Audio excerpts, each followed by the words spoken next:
قال الله تعالى في الكلام المجيد وإذا الصحف نشرت وإذا السماء كشطت وإذا الجحيم سعرت وإذا الجنة أزلفت علمت نفس ما أحضرت آمنت بالله صدق الله العظيم إن الله وملائكته يصلون على النبي يا أيها الذين آمنوا صلوا عليه وسلموا تسليما پڑھیے سب الصلاۃ والسلام علیک یا سیدی یا رسول اللہ وعلی آلک واصحابک یا سیدی یا حبیب اللہ الصلاۃ والسلام علیک یا سیدی یا رحمۃ للعالمین الصلاۃ والسلام علی اشرف الانبیاء والمرسلین۔ اللہ رب العالمین کی حمد و ثنا اور حضور رحمت عالم نور مجسم احمد مجتبیٰ حضرت محمد مصطفیٰ صلی اللہ علیہ وآلہ وسلم کی پاکیزہ بارگاہ میں ہدیہ درود و سلام پیش کرنے کے بعد قابل احترام بزرگوں اور دوستوں، آج 28 صفر المظفر 1445 ہجری جمعۃ المبارک کا بابرکت دن ہے۔ اللہ تعالیٰ کی بارگاہ میں دعا ہے اللہ تعالیٰ اس بابرکت دن کی برکات سے ہم سب کے خالی دامن مالا مال فرمائے، اور اس بابرکت دن کی نسبت و برکت کے ساتھ اللہ تعالیٰ ہم سب پر رحمت کی نگاہ فرما کر باران رحمت کا نزول فرمائے۔ پچھلے 2 جمعۃ المبارک سے آپ کے سامنے قرآن مبارک کے 30ویں پارے میں سے سورہ التکویر کی ابتدائی 9 آیات بینات کا ترجمہ اور مختصر سی وضاحت پیش کی تھی۔ ماہ صفر المظفر کا یہ آخری جمعۃ المبارک ہے، اور آنے والا جو مہینہ ہے اور آنے والا جو جمعہ ہے وہ ماہ ربیع الاول شریف کے اندر آ رہا ہے، اور ماہ ربیع الاول تمام اہل ایمان جانتے ہیں کہ وہ بابرکت مہینہ ہے جس میں کائنات کے دولہ اللہ رب العالمین کے پیارے محبوب جناب حضرت محمد صلی اللہ علیہ وسلم آپ کا میلاد مبارک ہوا۔ تو اگلے جمعۃ مبارک سے سرکار کے فضائل و مناقب کے حوالے سے بات کریں گے۔ آج اس سورہ مبارکہ کا ترجمہ مکمل کرنے کی کوشش کرتے ہیں تاکہ جو موضوع شروع کیا ہے پچھلے 2 جمعوں سے وہ تاکہ پائے تکمیل تک پہنچ جائے، اور قرآن کی اس سورہ مبارکہ کا تھوڑا فہم ہم سب کو حاصل ہو جائے۔ قرآن کریم اللہ رب العالمین نے اہل ایمان کے لیے ہدایت کا سبب بنایا ہے۔ جو ایماندار لوگ ہیں ان کی راہبری اور رہنمائی کے لیے اللہ نے جو احکامات قرآن پاک میں نازل فرمائے ہیں، رسول رحمت صلی اللہ علیہ وسلم کے اوپر نازل ہونے والا قرآن یہ اہل ایمان کو تدبر کرنے کی، غور و فکر کرنے کی، پڑھ کر سمجھنے کی دعوت دیتا ہے۔ قرآن کو محض طوطے کی طرح پڑھ لینا یہ بھی کار ثواب تو ہے، لیکن قرآن کریم میں اللہ تعالی ہم سے کیا ارشاد فرما رہے ہیں، اللہ ہم سے کیا کلام فرما رہے ہیں، یہ اسی وقت پتہ چلے گا جب ہم قرآن میں غور و فکر کریں گے یا کسی اہل علم کے پاس بیٹھ کر قرآن کی یا وہ آیات کا مفہوم سیکھیں گے۔ حضرت علی رضی اللہ تعالی عنہ آپ فرماتے ہیں، جب تمہارا یہ دل کرے کہ میں اللہ رب العالمین سے باتیں کروں تو پھر تم اس وقت نماز پڑھا کرو، کیونکہ نماز میں بندہ اللہ تعالیٰ سے باتیں کرتا ہے۔ لیکن جب تمہارا یہ دل کرے کہ اللہ تعالیٰ مجھ سے باتیں کرے تو پھر تم قرآن پاک کی تلاوت کیا کرو، کیونکہ قرآن یہ اللہ تعالیٰ کا کلام ہے، یہ اللہ کی مخلوق نہیں ہے، جیسا کہ معتزلہ کا یہ عقیدہ ہے کہ قرآن اللہ کی مخلوق ہے۔ قرآن اللہ کی مخلوق نہیں بلکہ اللہ کا کلام ہے، لہٰذا قرآن پاک وہ بابرکت کلام ہے جس میں اگر انسان غوطہ زن ہو تو اللہ تعالیٰ انسان کو کردار کی پختگی عطا فرماتا ہے۔ تو آج ان کے ٹائم ضائع کیے بغیر میں آپ کے سامنے قرآن پاک کی ان 29 آیات کا صرف ترجمہ پیش کروں گا، اور اسی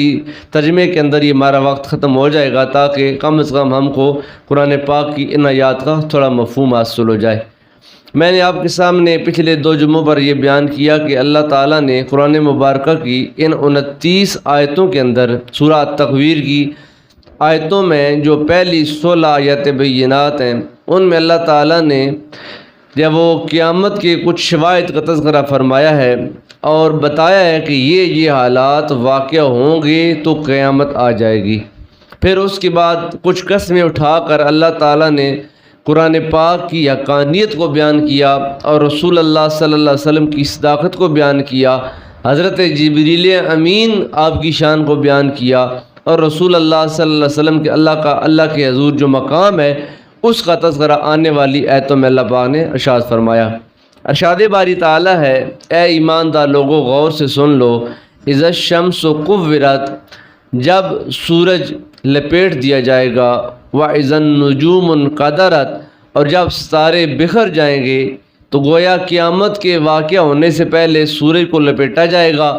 اور یہ جو ستاروں کی آج ہمارے اوپر ایک مالا رات کے وقت چھا جاتی ہے، جب رات کا وقت آتا ہے تو پورا آسمان ستاروں اور سیاروں کے ساتھ اور چاند کے ساتھ منور ہوتا ہے، تو ایک دن آئے گا کہ یہ تمام کے تمام جب وہ ستارے، سیارے، اجرام فلکی، چاند اور سورج یہ سب ختم ہو جائیں گے، تباہ ہو جائیں گے، فنا ہو جائیں گے، اور یہ تمام درجہ بدرجہ سٹیپ بائی سٹیپ ہوں گے۔ فرمایا جب سورج کو اللہ تعالیٰ لپیٹ لیں گے اور ستارے تمام کے تمام بکھر جائیں گے اپنے روٹ سے، اپنے مدار سے، وہ ایسے گریں گے جیسے تسبیح کے دانوں میں سے اگر ایک طرف سے اگر دھاگا توڑ دیا جائے تو جیسے دھاگا ٹوٹنے سے تسبیح کے سارے دانے یکدم نیچے آ گرتے ہیں، ایسے ہی تمام کے تمام ستارے اور سیارے وہ بکھر جائیں گے۔ ان کے جو آج روٹس مقرر کیے گئے ہیں جن کو مدار کہتے ہیں، وہ تمام ان کی حدود ختم کر دی جائیں گی، ان کو آزاد کر دیا جائے گا اور وہ بکھر جائیں گے۔ فرمایا جب ستارے بکھر جائیں گے، وَإِذَا الْجِبَالُ سُيِّرَتْ، اور جب پہاڑوں کو اکھیڑ کر چلا دیا جائے گا۔ زمین کے اوپر اللہ نے پہاڑوں کو بطور میغ مقرر کیا۔ فرمایا جب اللہ تعالیٰ چاہے گا قیامت آئے گی تو یہ میخیں اکھاڑ دی جائیں گی۔ آج ہم دروازے لگانے کے لیے، کھڑکیاں لگانے کے لیے کیل استعمال کرتے ہیں، اور جب ہم نے وہ دروازہ جب وہ اکھاڑنا ہوتا ہے، ختم کرنا ہوتا ہے، وہ الماری یا وہ جو بھی ہم نے چیز مقرر کی ہے اس کو جب ہم اکھاڑنا ہوتا ہے تو ہم اس کے کیل نکال لیتے ہیں، جب کیل نکال لیے جاتے ہیں تو وہ چیز آزاد ہو جاتی ہے اور ٹوٹ کر بکھر جاتی ہے۔ یہ زمین پہلے متحرک تھی، یہ حرکت کرتی تھی، چونکہ زمین پانی کے اوپر ہے لہٰذا یہ زمین حرکت کرتی تھی، تو اللہ نے زمین کو روکنے کے لیے پہاڑ بنائے، اور پہاڑ اتنے بڑے بنائے کہ ان پہاڑوں سے یہ زمین رک گئی۔ لیکن ایک دن آئے گا یہ جو میخیں بطور پہاڑ زمین پر گاڑے گئے ہیں، اللہ پاک ان کو ختم کر دے گا، اکھاڑ دے گا، نکال دے گا۔ فرمایا جب پہاڑوں کو اکھیڑ دیا جائے گا، وَإِذَا الْعِشَارُ عُطِّلَتْ، اور جب 10 ماہ کی گابن اونٹنیاں یہ آزاد پھریں گی، وَإِذَا الْوُحُوشُ حُشِرَتْ، اور جب وحشی جانور وہ بھی اکٹھے کر دیے جائیں گے۔ وحشی وہ جانور جو انسانوں سے مانوس نہیں ہوتے ہیں، شیر ہے، چیتا ہے، جنگلی جانور ہیں، کتے ہیں، یہ وہ جو انسانوں کو نقصان پہنچاتے ہیں، سانپ ہے، بچھو ہے، یہ انسانوں کو نقصان پہنچانے والے ہیں۔ لیکن فرمایا ایک دن آئے گا یہ تمام وحشی جانور جنگلوں سے بھاگ کر، صحراؤں سے بھاگ کر، پہاڑوں سے بھاگ کر آبادیوں میں داخل ہو جائیں گے، اور ایسے شریف ہو جائیں گے، سر ایسے جب وہ گرا دیں گے گویا اس دنیا میں ان سے بڑھ کر شریف کوئی جانور نہیں ہوگا۔ انسان کو تکلیف دینا تو بہت دور کی بات ہے، یہ وحشی جانور سر اٹھا کر انسان کی طرف دیکھ نہیں سک پائے گا۔ فرمایا ایک دن آئے گا جب قیامت کا دن آئے گا، جب سور پھونکا جائے گا تو سور کی اس آواز میں اتنا خوف ہوگا کہ مارے ڈر کے یہ تمام وحشی جانور بھی بھاگ کر آبادیوں میں آ جائیں گے۔ پھر فرمایا وَإِذَا الْبِحَارُ سُجِّرَتْ، اور جب سمندروں کو بھڑکا دیا جائے گا، وَإِذَا النُّفُوسُ زُوِّجَتْ، اور جب جانیں جسموں سے جوڑ دی جائیں گی۔ آج ہم مرتے ہیں، ہماری جان، ہماری روح ہمارے جسم سے پرواز کر جاتی ہے، یا اعلیٰ علیین میں جاتی ہے یا اسفل السافلین میں جاتی ہے۔ جو نیک اور صالح لوگ ہوتے ہیں ان کی جو جان ہے اس کو جب نکالا جاتا ہے تو جنت کے جو سبز لحافوں میں لپیٹ کر اللہ کی بارگاہ میں پیش کی جاتی ہیں۔ کسی کی جان عرش کے ساتھ لٹکائی جاتی ہے، کسی کی جان جب وہ جنت کے باغات میں رکھی جاتی ہے۔ جیسے جیسے انسان کے مدارج ہوتے ہیں نیک انسانوں کے، ایسے ان کی روحوں کو اللہ تعالیٰ مخصوص VIP مقامات میں رکھتا ہے، اور جو گناہ گار ہوتے ہیں، جو بدکار ہوتے ہیں، جو زندیق ہوتے ہیں، کافر ہوتے ہیں، منافقین ہوتے ہیں، جو یعنی کہ برے کردار والے لوگ اور برے عقائد والے لوگ ہوتے ہیں، جب ان کی روح نکلتی ہے تو گندے ٹاٹوں میں ان کو لپیٹ کر جہنم کی وادیاں پھینک دیا جاتا ہے۔ ایک دن تو یہ آتا ہے بندے پر جب موت آتی ہے، انسان کے وجود سے جان نکلتی ہے، پیچھے ڈیڈ باڈی رہ جاتی ہے، مسلمان اس کو دفنا دیتے ہیں، ہندو اس کو جلا دیتے ہیں، کوئی عیسائی اس کو صلیب پر چڑھا دیتے ہیں، اور ہر مذہب اور عقیدہ اس کو اپنے اپنے مزاج کے مطابق، اپنے عقائد اور رسومات کے مطابق اس ڈیڈ باڈی کے ساتھ سلوک کرتا ہے۔ لیکن چاہے انسان کا وجود جب وہ ایٹم بم کے ساتھ جب وہ پرکھچے اس کے اڑ جائیں، یا انسان کو کوئی وحشی جانور کھا لے، انسان کی بوٹی بوٹی ہو جائے، لیکن وہ علی کل شیء قدیر اللہ جب قیامت کا دن آئے گا تو اللہ تعالیٰ ان تمام کے تمام اجزاء کو، جسم کے تمام بوٹیوں کو ملائے گا، اکٹھا کرے گا، جوڑے گا، جوڑ کر پورا وجود بنائے گا، اور پھر وہ روح جو انسان کے مرتے ہوئے اس کے وجود سے نکلی تھی، یا وہ جنت میں تھی یا وہ جہنم میں تھی، اس کو دوبارہ لوٹایا جائے گا۔ اس آیت کا یہ مفہوم ہے وَإِذَا النُّفُوسُ زُوِّجَتْ، اور جب جانیں جسم سے جوڑ دی جائیں گی، جانوں کو جسموں سے جوڑ کر زندہ کر کے اللہ کی بارگاہ میں، اللہ کی عدالت میں کھڑا کیا جائے گا، اس دن اللہ تعالیٰ پھر انسان سے اس کے دنیا کے معاملات کے بارے میں سوال کرے گا۔ جو نیک اور صالح لوگ ہوں گے، جو اللہ کے برگزیدہ لوگ ہوں گے، ان کو نامہ اعمال جب فرشتے دیں گے تو ان کو دائیں ہاتھ میں دیں گے، ان کے دونوں ہاتھ آزاد ہوں گے اور ان کو نامہ اعمال دائیں ہاتھ میں پکڑایا جائے گا۔ ان کا جسم چمک رہا ہوگا، جو مسلمان ہوں گے ان کا ماتھا ایسے ہوگا جیسے اس کے اندر بلب لگے ہوئے ہیں، نور چاہے وہ پھوٹ رہا ہوگا، اس کے اس ناک کے کونے پر جو سجدہ کرتے ہوئے ناک کا ٹکڑا زمین پر لگتا ہے وہ بھی چمکے گا، انسان کے ہاتھ چمکیں گے، انسان کے گھٹنے چمکیں گے، انسان کے پاؤں چمکیں گے۔ حضور رحمت عالم صلی اللہ علیہ وسلم کی بارگاہ میں صحابہ نے سوال کیا، یا رسول اللہ کل قیامت والے دن جب اللہ کی کچہری لگے گی، تمام روح کائنات کے انسان اللہ کی بارگاہ میں اٹھائے جائیں گے، آدم علیہ السلام سے لے کر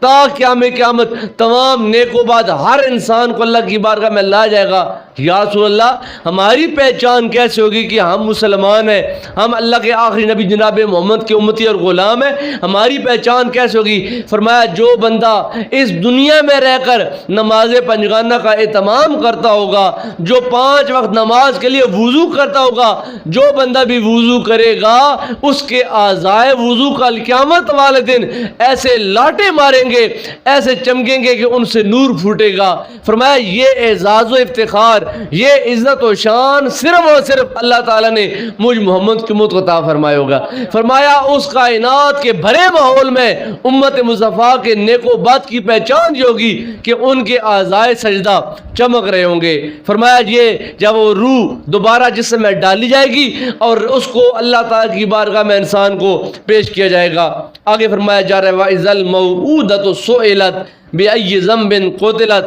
اور جب زندہ درگور کی جانے والی بچی سے سوال کیا جائے گا تم کو کس جرم کی پاداش میں مارا گیا۔ یہاں تک پچھلے 2 جمعوں پر ہم نے بیان کیا۔ آگے سورہ اس تکویر کی آیت نمبر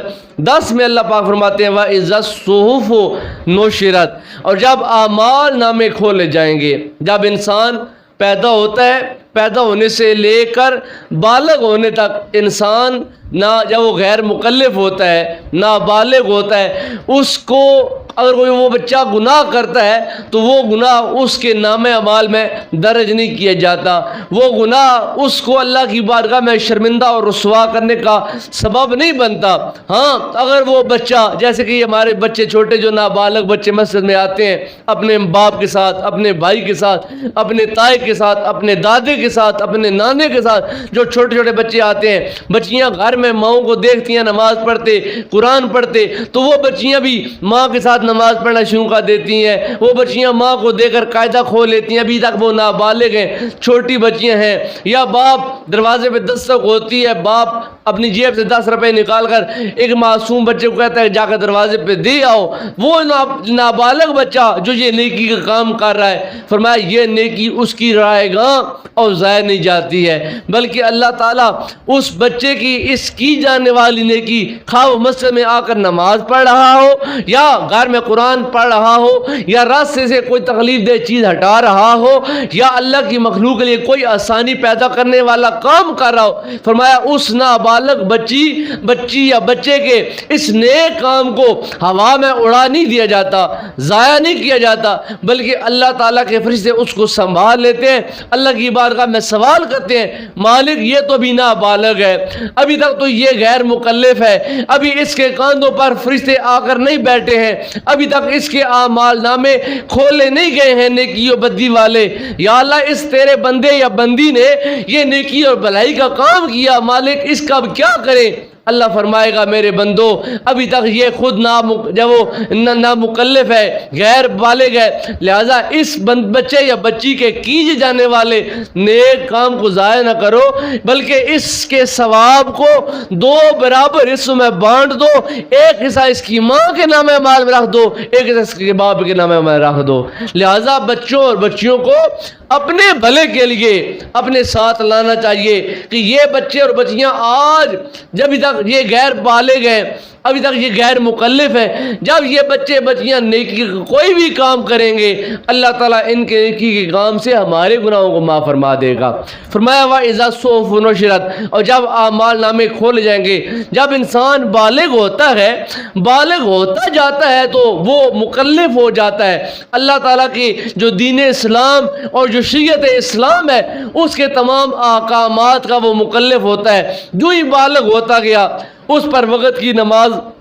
واجب ہو جاتی ہے، اس پر روزے واجب ہو جاتے ہیں، اگر وہ صاحب نصاب ہو تو اس پر حج لازم آ جاتا ہے، اگر وہ مالدار ہو اس پر حج کے ساتھ زکوٰۃ لازم آ جاتی ہے، جب بالغ انسان ہو جاتا ہے تو اس پر یہ تمام احکامات شرع لاگو ہو جاتے ہیں۔ لیکن جب یہ انسان اپنی زندگی گزار کر اپنے پیک پر پہنچتا ہے اور اس کا وقت آخر آتا ہے، بالغ ہونے سے لے کر اس کے مرنے والے دم تک اس کا نام اعمال دونوں کاندھوں والا یہ کھولا رہتا ہے، یہ فرشتہ نیکیاں لکھتا رہتا ہے، یہ فرشتہ بدیاں لکھتا رہتا ہے، یہ اچھائیاں لکھتا رہتا ہے، یہ گناہ لکھتا رہتا ہے۔ لیکن جب اس بندے کا وقت آخر آتا ہے، کل نفس ذائقۃ الموت کا اصول جب اس بندے پر لاگو ہوتا ہے تو اس کا اعمال نامہ سپیٹ دیا جاتا ہے، بند کر دیا جاتا ہے۔ کیوں؟ اب یہ بندہ مر گیا، اس کا سانس رک گیا، لہذا اب اس کے بعد یہ کوئی اور کام نہیں کر پائے گا، یہ اب اس کے بعد کوئی اور کام کرے گا نہیں، لہذا نہ اس کے نام اعمال میں نیکی لکھی جائے گی نہ بدی لکھی جائے گی، لہذا فرشتے اس کا نام اعمال کلوز کر کے رکھ کر وہ اللہ کی بارگاہ میں حاضر ہو جاتے ہیں، اور اللہ کی بارگاہ میں جا کر فرشتے کہتے ہیں، حدیث مبارکہ میں آتا ہے، وہ فرشتے اللہ کی بارگاہ میں کہتے ہیں یا اللہ ہماری ڈیوٹی ختم ہو گئی ہے، یا اللہ اب کیا ہم چلے جائیں؟ تو جو بدی والے فرشتے ہوتے ہیں، جو گناہ لکھنے والے ہوتے ہیں، ان کو اللہ پاک فرماتے ہیں تم چلے جاؤ، تمہاری ڈیوٹی ختم ہو گئی ہے۔ لیکن جو نیکی لکھنے والے فرشتے ہیں اللہ پاک فرماتے ہیں ابھی تک تمہاری ڈیوٹی ختم نہیں ہوئی ہے۔ یا اللہ کیا ہماری ڈیوٹی کب ختم ہوگی؟ فرمایا میں تم کو بتاتا ہوں تمہاری ڈیوٹی کب ختم ہوگی۔ اس بندے کا معمول تھا نیکی کا یہ نماز پڑھتا تھا، یہ نماز کی فکر کرتا تھا، نماز پنجگانہ کا اہتمام کرتا تھا، اور جب نماز کا وقت ہوتا تھا تو یہ بندہ تمام دنیا کے مشاغل کو ترک کر کے اللہ کے حضور سر جھکاتا تھا۔ فرمایا دنیا میں یہ بندہ نماز پڑھتا رہا, نماز کی فکر کرتا رہا, اب مر گیا, اب قیامت تک تمہاری ڈیوٹی ہے, تم ہر 5 وقت نماز میں حاضر ہوا کرو گے اور تم نماز پڑھو گے, نماز تم پڑھو گے, ثواب اس بندے کو عطا کیا جائے گا. یہ زکوٰۃ دیتا تھا ہر سال بڑے اہتمام کے ساتھ, اپنے مال کا حساب لگاتا تھا, اب یہ فوت ہو گیا, اب سال کے گزرنے کے بعد تم نیکیاں کرو گے تو تمام نیکیاں بطور زکوٰۃ اس بندے کے نام میں داخل کی جائیں گی. لہٰذا دنیا میں جتنے بھی اس کے نیک اعمال ہوں گے ان کو اللہ تعالیٰ فرشتوں کے ساتھ برقرار رکھے گا. حدیث مبارکہ میں آتا ہے, حضور رحمت عالم سے فرمایا جب انسان مرتا ہے تو انسان کے اعمال کا سلسلہ رک جاتا ہے. جب نمازی ہے وہ مرنے کے بعد نماز نہیں پڑھ سکتا, جو زکوٰۃ دیتا تھا مرنے کے بعد زکوٰۃ نہیں دے پائے گا. کوئی اچھا کام کرنے والا تھا یا کوئی برا کام کرنے والا تھا, مرنے کے بعد وہ کام نہیں کر پاتا. لیکن حضور پاک فرماتے ہیں 3 کام ایسے ہیں بندے کے مر جانے کے بعد بھی ان کا ثواب اور اجر کنٹینیو رہتا ہے, جاری رہتا ہے. وہ کون سے؟ فرمایا پہلا والد صالح یدعو لہ, فرمایا وہ بندہ اپنے پیچھے کوئی نیک بچے چھوڑ گیا, صالح بچے چھوڑ گیا. اللہ تعالیٰ کے وہ نیک بندے تھے, وہ بچے نیک تھے, وہ نیکیاں کرتے رہے, ماں باپ کے لیے دعا مانگتے رہے, دنیا میں رہ کر بھلائی کرتے رہے اور وہ بھلائی کے کام کر کے وہ ثواب اپنے ماں باپ کو بھیجتے رہے. فرمایا بظاہر وہ بندہ فوت ہو گیا اور فوت ہونے کے بعد منو مٹی کے نیچے وہ چلا گیا, لیکن اس کے اعمال نامے میں اس کے بچوں کی جانے والی نیکیاں ایڈ کی جائیں گی. تمام کے تمام نیک اعمال وہاں لکھے جائیں گے. اللہ کے محبوب فرماتے ہیں میری امت مرحومہ ہے, جب مرتی ہے تو گناہوں کے بھار لے کر قبروں میں جاتی ہے اور جب قیامت والے دن اٹھائی جائے گی تو ان کے تمام گناہ ختم ہوں گے اور نیکیوں کے پہاڑ ساتھ ہوں گے. فرشتے سوال کریں گے مالک جب یہ مرا تھا تو یہ گنہگار تھا, یہ فاسق تھا, یہ فاجر تھا, یہ پاپی تھا, یا اللہ یہ تو بڑے بڑے گناہ لے کر قبر میں گیا, آج اس کے اعمال نامے میں ہم کو وہ گناہ دکھائی نہیں دے رہے. اللہ پاک فرمائیں گے میرے فرشتوں تمہارے حساب کتاب کے مطابق تم ٹھیک ہو, جو تم نے کاؤنٹنگ کی اس کے اعمال کی تم ٹھیک کہتے ہو, لیکن جب یہ مرا تھا نا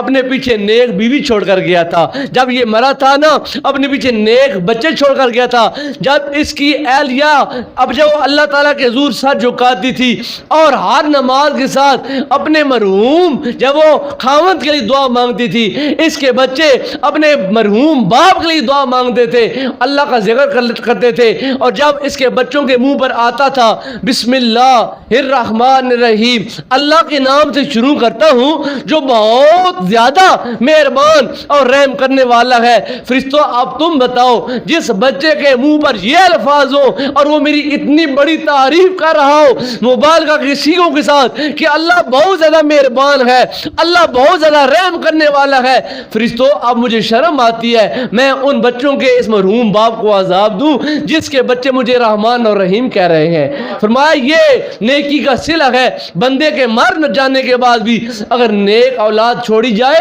وہ بچے ماں باپ کے لیے دعا کرے تو ان کی دعاؤں میں اثر ہوتا ہے, اللہ اس اثر کی برکت سے اس سے وہ گنہگار ماں باپ کی بخشش فرما دیتا ہے. دوسرا فرمایا کہ وہ کوئی ایسا کسی کو ہنر سکھا دیا جائے, علم دیا جائے, علم ينتفع بہا, فرمایا ایسا علم جس کے ساتھ دوسرے کو فائدہ پہنچایا جائے. آج کسی کو دین کا علم دو یا دنیا کا علم دو, کوئی ہنر سکھا دو, پلمبر بنا دو, الیکٹریشین بنا دو, کسی کو رزق حلال کمانے کا کوئی راستہ دکھا دو, وہ جب تک وہ نیکی کے کام کرتا رہے گا اور اپنے اس کام کے ساتھ رزق حلال کماتا رہے گا, حتیٰ کہ ایک جو وہ ٹائر پنچر کرنے والا لگانے والا جو ایک کاریگر ہے اپنے پاس کسی کو بٹھاتا ہے, اس کو سکھاتا ہے کہ بیٹا ایسے ٹائر کھولا جاتا ہے, ایسے ٹوب کو رگڑا جاتا ہے, اس کی ایسے نشاندہی کی جاتی ہے, ایسے اس کے اوپر جو لگایا جاتا ہے پنچر. اب وہ بچہ کام اپنے استاد کے پاس سیکھتا رہا, مہینہ 2 مہینہ 5 مہینے سال وہ وہاں پر رہا, کاریگر بن گیا. اب وہ بندہ اپنا ٹھیا اپنا دکان اپنے جگہ بنا لیتا ہے اور وہاں پر بیٹھ کر صبح سے شام تک یہ مزدوری کرتا ہے اور مزدوری کر کے رزق حلال کما کر گھر لاتا ہے. فرمایا جتنا جتنا وہ رزق حلال کمائے گا اس کا جتنا ثواب ہوگا اللہ اس کے استاد کو عطا فرمائے گا. اور ہاتھ سے کام کرنا یہ کوئی میڑا نہیں، کام چھوٹا ہو یا بڑا، کام اچھا ہو یا برا بظاہر معاشرے میں، لیکن اگر ہو حلال کے رزق کمانے کا سبب تو وہ کام اللہ کو بہت زیادہ پیارا ہے. ہم سب جانتے ہیں کہ حضور رحمت عالم صلی اللہ علیہ وسلم اللہ تعالیٰ کے محبوب ہیں، اللہ کے حبیب ہیں، اللہ کے پیارے ہیں. ایک دن حضور رحمت عالم صلی اللہ علیہ وسلم مسجد میں تشریف فرماتے، نماز ادا ہوئی. نماز ادا کرنے کے بعد صحابہ کرام کا معمول یہ ہے جیسا کہ ہم نماز ادا کرنے کے بعد دعا مانگتے ہیں، دعا کے بعد جب اٹھتے ہیں تو سارے نمازی ایک دوسرے کے ساتھ ہاتھ ملاتے ہیں، سلام کرتے ہیں، مصافحہ کرتے ہیں. کوئی زیادہ پیار کرنے والا ہے تو وہ معانقہ کرتا ہے، گلے ملتا ہے. تو یہ سرکار کے صحابہ کی سنت ہے. حضور رحمت عالم صلی اللہ علیہ وسلم جب نماز مکمل کرتے، سرکار مصلی پہ کھڑے ہوتے تو صحابہ کرام ادب و احترام کے ساتھ لائن بنا کر ایسے آتے جاتے، حضور سے مصافحہ کرتے جاتے اور باہر نکلتے جاتے. ایسے ہی ایک دن سرکار نماز ادا کر کے اپنے مصلی پہ کھڑے ہوئے تو صحابہ کرام ایسے آ رہے ہیں، سلام کر کے آگے آگے جا رہے ہیں. ایک صحابی بظاہر معاشرے میں جو بہت غریب ہے، اس کے اعضاء جب وہ ظاہری اعضاء بدنیاں، اس کا حلیہ، اس کا لباس، اس کے بکھرے ہوئے بال بتاتے ہیں کہ یہ کنگلا ہے، غریب ہے، مزدور ہے. جب وہ صحابی آتا ہے حضور رحمت عالم صلی اللہ علیہ وسلم کے ساتھ ہاتھ ملاتا ہے تو سرکاری دو عالم صلی اللہ علیہ وسلم جب اس کے ہاتھ میں ہاتھ دیے، حضور کے ہاتھ تو گلاب سے بھی زیادہ نرم و ملائم ہے، اتنے خوبصورت اور پاکیزہ سرکار کے ہاتھ ہے کہ ان ہاتھوں سے زیادہ نرم اور خوشبودار ہاتھ اس کائنات میں کسی اور کا نہیں ہے. وہ خوشبودار اور معطر اور نرم ہاتھ جب خردر ہاتھوں میں جاتا ہے، وہ بندہ جو سارا دن ہل چلاتا ہے، وہ بندہ جو سارا دن گینٹی مارتا ہے، وہ بندہ جو سارا دن کلہاڑی کے ساتھ جب وہ زمین سے لکڑی نکالتا ہے، مڈیاں نکالتا ہے، آپ جانتے ہیں اس کے ہاتھوں پر دانے بن جاتے ہیں، چھالے بن جاتے ہیں. اور جو بندہ کنٹینیو کام کرتا رہتا ہے تو وہ چھالے پک کر اس کی جلد کو مضبوط کر دیتے ہیں. ہاتھ جب وہ خرد ہو جاتا ہے، ہاتھ خشک ہو جاتا ہے. عام بندے کے ہاتھ نرم و ملائم ہوتے ہیں لیکن مزدور کے ہاتھ سخت ہوتے ہیں. اس بندے کا ہاتھ سخت تھا. حضور رحمت عالم صلی اللہ علیہ وسلم نے جب اس کے ہاتھ میں ہاتھ دیا نا تو سرکار کو محسوس ہوا یہ کوئی مزدور ہے، یہ کوئی مزدوری کرنے والا ہے، یہ اپنے ہاتھ کے ساتھ کام کرنے والا ہے. تو حضور رحمت عالم صلی اللہ علیہ وسلم نے کیا کیا؟ سرکار نے دائیں ہاتھ سے سلام لیا، پھر بائیں ہاتھ سے اس کا ہاتھ پکڑا اور اس کو ایسے پھیر کر ادھر کھڑا کر لیا. باقی تو صحابہ کرام سلام لیتے جاتے، ایسے باہر نکلتے جاتے، لیکن سرکار نے اس کو جانے نہ دیا، بلکہ سرکار نے بائیں ہاتھ سے اس کو پکڑے رکھا اور دائیں ہاتھ سے سرکار باقی صحابہ کرام سے مصافحہ کرتے رہے. جب تمام صحابہ کرام نے مصافحہ کر لیا تو کچھ صحابہ کرام وہاں ٹھہر گئے. حضور رحمت عالم صلی اللہ علیہ وسلم ہے اور وہ صحابہ کرام ہیں، جنہوں نے جانا وہ چلے گئے، جنہوں نے ٹھہرنا وہ ٹھہرے رہے. اب سرکار ہے اور وہ مزدور صحابی ہے، وہ مزدور جو جنگلوں میں جا کر لکڑیاں کاٹتا ہے اور وہ مزدوری کرتا ہے، کلہاڑی چلاتا ہے، وہ گھنٹی چلاتا ہے اور اس کے ہاتھوں میں چھالے پڑ گئے. حضور رحمت عالم صلی اللہ علیہ وسلم نے اس کو ایسے کیا، اپنے سامنے کھڑا کر لیا، بالکل آمنے سامنے. ایک طرف کائنات کا سب سے حسین و جمیل انسان ہے جو اللہ کا محبوب ہے، اور ایک سامنے غریب ہے، نادار ہے، کنگلا ہے، اور ایک ایسا انسان ہے جو محنت مزدوری کر کے شام کو چند آنے گھر لا کر اپنے بیوی بچوں کا پیٹ پالتا ہے. وہ بندہ سامنے کھڑا ہے. حضور رحمت عالم صلی اللہ علیہ وسلم نے اب کیا کیا؟ حضور نے صحابی کے ایسے ہاتھوں کو پکڑا دونوں کو اور ہاتھوں کو پکڑ کر ایسے سرکار نے کھولا. اب حضور کی آنکھیں، حضور کی نگاہیں اس غریب صحابی کے تلووں پر ہیں، ہاتھوں کے، کہ اس کے ہاتھ کی ہتھیلیاں کیسی ہیں. اس کے ہاتھوں کے اوپر تمام کے تمام چھالے بنے ہوئے ہیں، اس کے ہاتھ پر گڑیاں پڑ گئی ہیں، جلد مضبوط ہو گئی ہے. آقا کریم اس کے ہاتھوں کو دیکھتے رہ جا رہے ہیں، آنکھوں سے آنسو بہاتے جا رہے ہیں. پھر سرکار نے کیا کیا؟ وہ کائنات کا سب سے عظیم انسان جس کے لیے کائنات کا ہر مسلمان کہتا ہے فدا کا ابی و امی یا رسول اللہ، یا رسول اللہ میں تو کیا میرے ماں باپ آپ قربان ہو جائیں، یا رسول اللہ آپ کی عزت و ناموس سب سے افضل، سب سب سے اعلیٰ ہے۔ یا رسول اللہ، ہم آپ کا نام لے کر جیتے ہیں، آپ کا نام لے کر ہم مرتے ہیں، اور آپ کی ذات پر مر مٹنا اپنے لیے وجہ افتخار اور باعث عزت سمجھتے ہیں۔ وہ اللہ کا محبوب اب کیا کر رہا ہے؟ اللہ کے محبوب نے اپنا منہ اس صحابی کے ہاتھوں کے قریب کیا۔ اب کائنات کا سب سے عظیم انسان اس مزدور کے ہاتھوں کو بوسے دے رہا ہے۔ سرکار ہاتھ چوم رہے ہیں اس غریب انسان کے، سرکار ہاتھ چوم رہے ہیں۔ اور جب سرکار نے دونوں ہاتھوں کو چوما نا، اب وہ صحابی حیران بھی ہے، ڈرا ہوا بھی ہے، شرمندہ بھی ہو رہا ہے کہ میرے ہاتھ اللہ کے محبوب چوم رہے ہیں اور ہم حضور کے ہاتھ چومیں تو اپنے لیے باعث عزت سمجھے،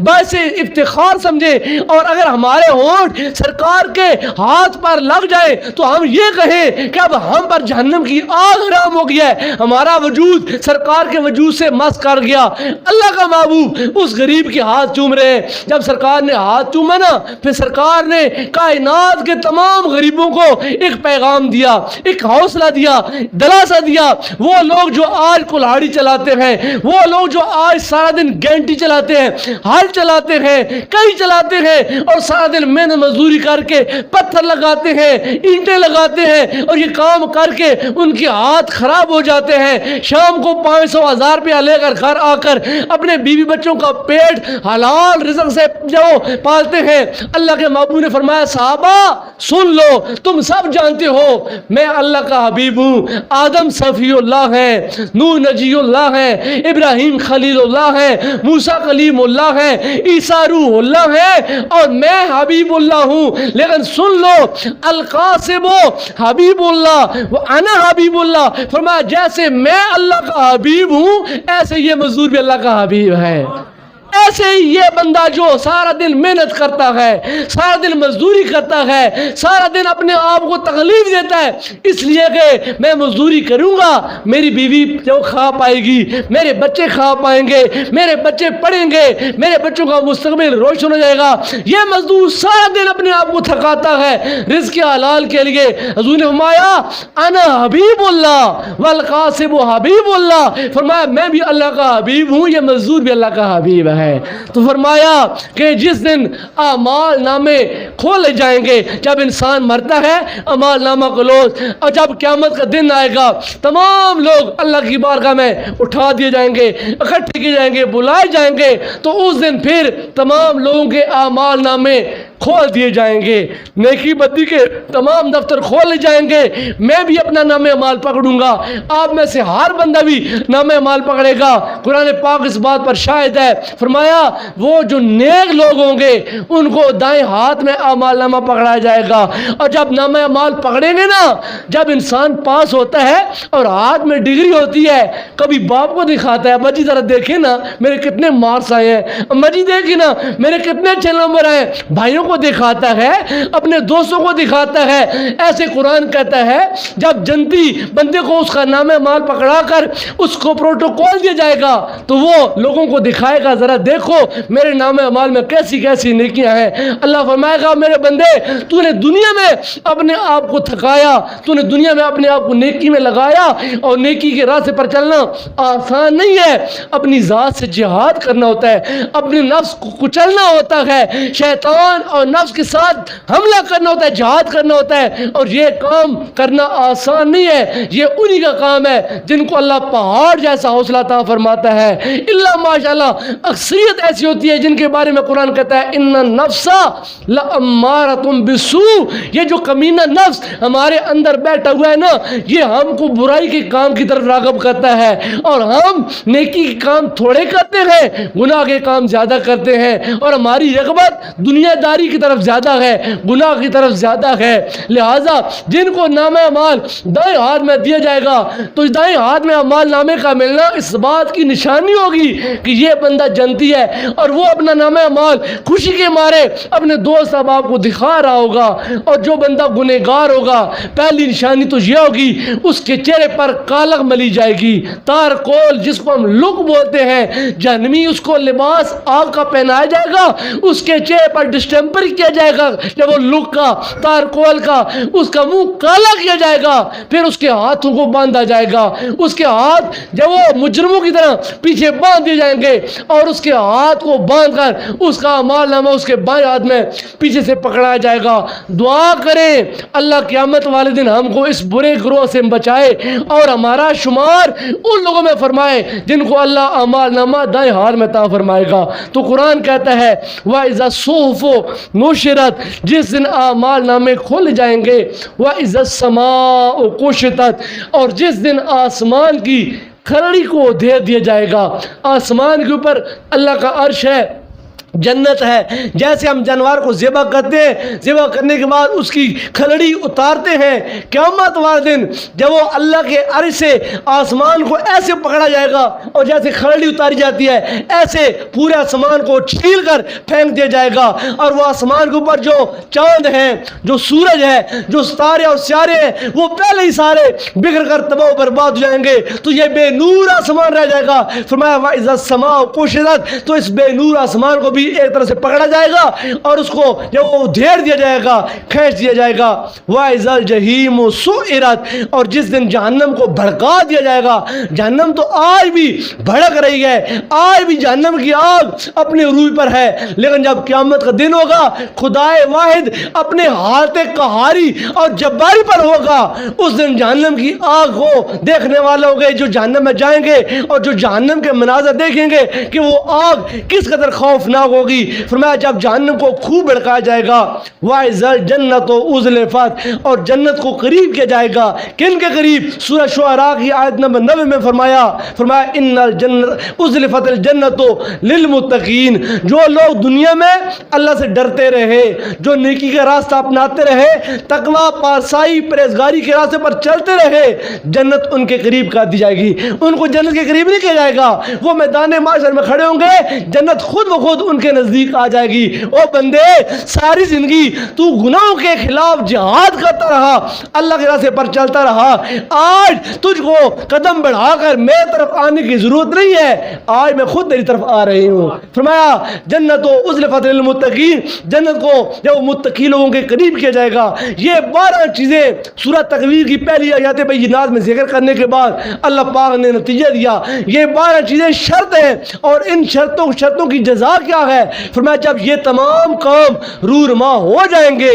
عالمت نفس ما احضرت، اس دن ہر نفس جان لے گا، میں بھی اور آپ بھی، نیک بھی بد بھی، مسلمان بھی کافر بھی، ہر نفس جان لے گا ما احضرت، اس نے اس دن کے لیے کیا حاضر کیا ہے، آگے کیا بھیجا ہے۔ دنیا مزرع آخرہ ہے، آخرت کی کھیتی ہے۔ اس دنیا میں کیے جانے والا ہر چھوٹے سے چھوٹا کام اور ہر بڑے سے بڑا کام وہ محفوظ کیا جا رہا ہے، اور جب بندہ اپنا اعمال نامہ کھولا ہوا دیکھے گا نا آپ نے، تو وہ کیا کہے گا شرم کے مارے؟ وہ کہے گا ما لہذا الکتاب لا یغادر صغیرۃ ولا کبیرہ۔ آج ہم مذاق میں کسی کو کہتے ہیں وہ کبڑیا کیا علی، وہ انیا کیا علی، بظاہر وہ بندہ اندھا نہیں ہے، بظاہر وہ بندہ یعنی کمزور ہے، اس کو کہتے ہیں او پتلو کیا علی۔ اب بظاہر تو ہم نے مذاق کیا ہے، لیکن یہ بات بھی ہمارے اعمال نامے میں لکھ دی گئی ہے۔ اگر تو نے اس کا تمسخر کیا ہے، مذاق اڑایا ہے، تو تیرا مذاق گناہ کے نامہ میں لکھ کر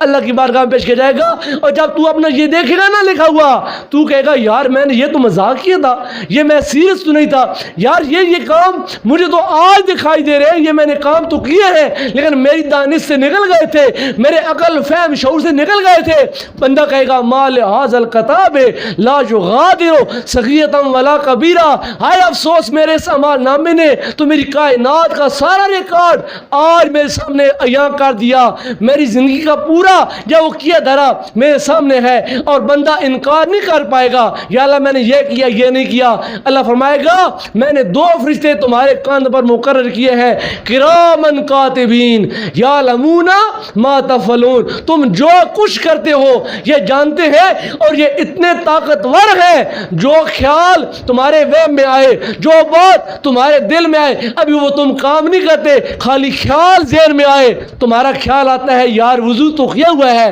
چلو وضو کیا ہوا ہے تو ہم درود پاک پڑھ لیتے ہیں، ابھی درود پاک ہماری زبان پر آیا نہیں ہے، خالی خیال آیا یار وضو کیا ہوا ہے، چلو تھوڑی قرآن کی تلاوت کر لیتے ہیں، یہ فرشتے جان لیتے ہیں یہ بندہ یہ سوچ رہا ہے، اللہ کی بارگاہ میں یہ فرشتے کہتے ہیں یا اللہ تیرا بندہ سوچ رہا ہے وضو تو میں نے کیا ہوا ہے، چلو قرآن پڑھ لیتا ہوں، درود پڑھ لیتا ہوں، کام اچھے کی نیت کر رہا ہے، یا اللہ کیا کرے، اللہ فرماتا ہے اس کی اچھی نیت کی وجہ سے اس کے اعمال نامے میں ایک نیکی لکھ دو۔ جب وہ بندہ قرآن پڑھنا شروع کر دیتا ہے یا درود پڑھنا شروع کر دیتا ہے تو اللہ تعالیٰ کے فرشتے کہتے ہیں یا اللہ اب کیا کرے، فرمایا میں نے کہا ہے جو قرآن میں سے ایک حرف پڑھے گا اس کو میں نیکیاں 10 دوں گا، لہذا اس کے نام اعمال میں ہر حرف کے بدلے میں 10 نیکی لکھنا شروع کر دو۔ فرمایا یہ اتنے فرشتے جب وہ طاقتور ہیں تو لہذا قیامت والے دن کوئی بھی بندہ اپنے اعمال نامے کو چیلنج نہیں کر پائے گا کہ میں نے یہ نہیں کیا تھا، ہر چیز اس کے سامنے عیاں کی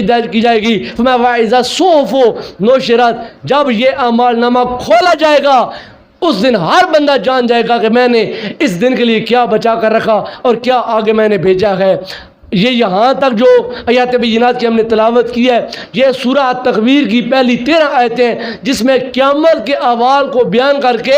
اہل ایمان کو جھنجھوڑا گیا ہے کہ اپنے اعمال کی، اپنے حال کی، اپنی ذات کی آج جب وہ نفی کر کے اپنی اصلاح کر لو تاکہ کل قیامت تمہارے لیے باعث شرمندگی نہ بنے۔ اللہ تعالیٰ کی بارگاہ میں دعا ہے اللہ تعالیٰ مجھ کو اور آپ سب کو اپنی اصلاح کی توفیق عطا فرمائے، ہم اصلاح کریں، اپنے حال کی اصلاح کریں، اپنے اعمال کی اصلاح کریں، اپنے رزق کی اصلاح کریں اور حد المقدور کوشش کریں کہ لقمہ حرام پیٹ میں نہ جائے، لقمہ حلال کھائیں اور سچ بولنے کی کوشش کریں۔ اللہ پاک ان تمام نیک اور صالح اعمال پر مجھ کو اور آپ سب کو دوام عطا فرمائے، آمین۔ وآخر دعوانا الحمدللہ رب العالمین۔